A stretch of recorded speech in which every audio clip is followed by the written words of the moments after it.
Үйдегі ескі қораптарыңызды тастауға асықпаңыздар. Сәлем баршаңызға, сіздермен бірге Гүлжанар. Бүгін мен сіздерге қораптан себет жасауды көрсететін боламын. Қораптың түбіне сай келетіндей етіп, бірінші картоныңызды қырғып алыңыз. Ыстық желімнің көмегімен оны біз матаменен қаптаймыз. Менің жағдайымда бұл жолдасымның ескі рубашкасы. Картонның бір бетін ғана қаптасаңыздар жеткілікті, себебі астыңғы жағы көрінбейді. Қорабымыздың түбі дайын болды. Енді қораптың өзін қаптайтын боламыз. Видеода көрсетілгендей етіп, матаны қораптың ішіне барынша жеткілікті етіп қаптап алыңыз.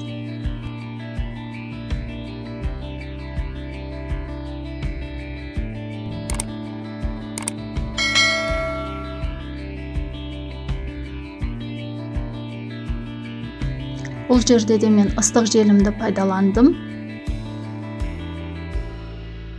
Енді алдын ала дайындап алған түбін біз ыстық желім арқылы жабыстыратын боламыз. Мінекей іші дайын болды. Енді сыртына кірісейік. Сыртын әрлеу үшін бізге осындай арқан жіптер қажет болады. Жіпті екіге бүктеп, қораптың биіктігімен өлшеген кезде 1 сантиметрден асырып кесіп аламыз. Осылайша бірнеше бөлігін дайындаймыз.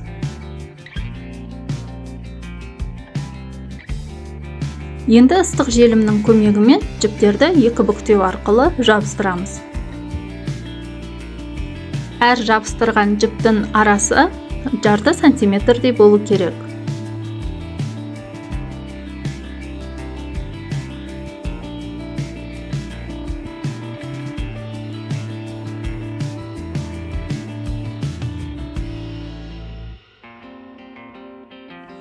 Бүгінгі видеода біз себеттің тоқылған түрін жасаймыз. Алдағы уақытта сіздерге себеттің оңай жасалу жолын көрсететін боламын.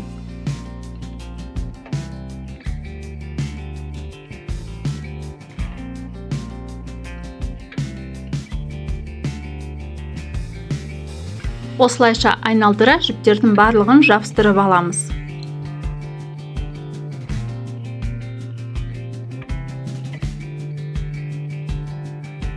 Ендігі кезекте біз жіпті екі қабаттап, оны көлденең өткізетін боламыз. Видеода көрсетілгендей, әрбір екінші тігінен жабыстырылған жіптердің астынан көлденең жіптерді өткізіп жабыстыратын боламыз.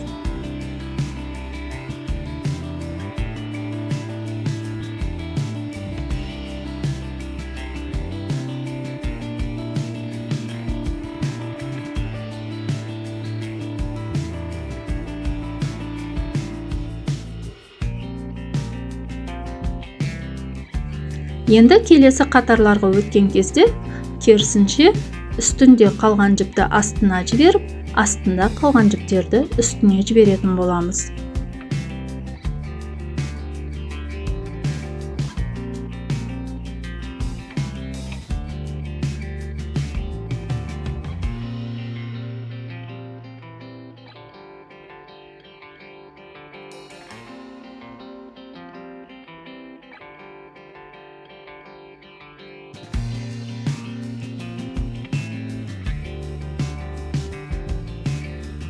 Міне сол кезде біздің себетіміз тоқылған эффект береді.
Артылған жіптерді қырқып алып тастап, ұштарын ыстық клеймен түбіне жабыстырып қойсаңыз да болады.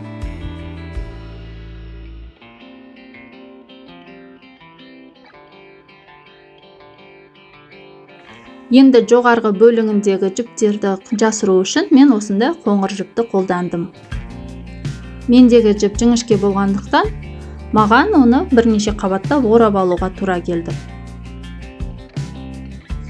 Ыстық желімнің көмегіменен үстіңгі бөлігінде көрініп тұрған жіптерді жасырып жабыстырып шығыңыз.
Мұндай себетті кез келген затты сақтауға, пайдалануға болады.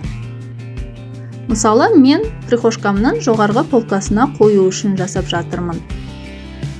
Менде ол жерде балалардың шапкалары, қолғаптары, шарықтары сақталады.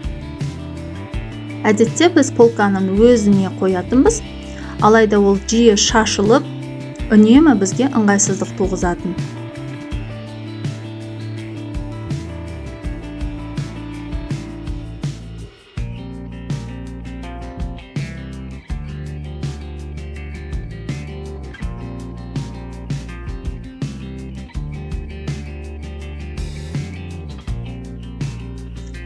Себетім дайын. Енді бұның ішіне мен заттарымды жинастырып қойсам болады.